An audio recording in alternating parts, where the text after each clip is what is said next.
Thank you, Jake. For Elaine Wilson, I'm Terra Pinckley. So, Elaine, what are some differences between last season and this season we're going to see with this ASU team? Well, as Jake mentioned, going into this season, they're going to be ranked 7th. But last year, it wasn't quite the same. They were ranked 10th out of the Pac-12, just ahead of Arizona and Oregon. Obviously, not really a place you want to start your season. You want to be a little bit higher ranked. So going into this season, we're going to be glad that they're there. And they got there because they had an 11-7 conference record last year, and they finished 4th in the conference at the very end of the season. They also lost, as mentioned, Deja Mann. She was the leading point guard last year with 366 points, and she started every single game for this team. So it's going to be a really important factor that these Lady Devils fill those big shoes.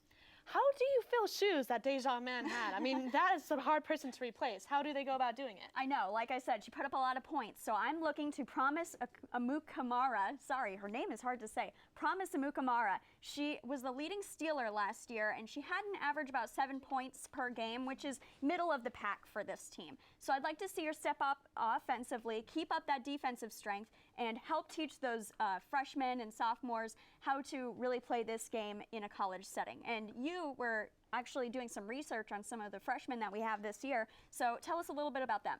Well, I like Ayanna Edwards. She has that presence on the court that cannot be denied. At her high school, she was called Shaq. That's how people saw her when she was playing. I mean, she can rebound, she can score, but she does have injury problems. She was out for a whole season during her high school career, so we'll see if that will affect her during the ASU season. Charlie Turner-Thorne, though, has interesting ways to bring players in and out of games, so I think Ayanna Edwards will be fine.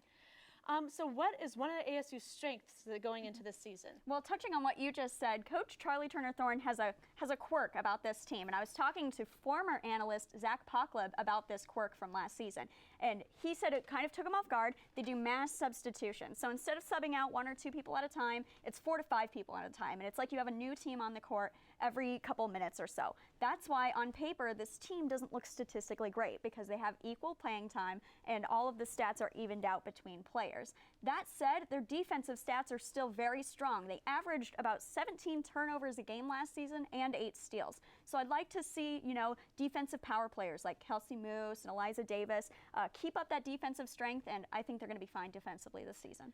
Well, we are certainly looking forward to this ASU women's basketball season. Back to you guys at the desk.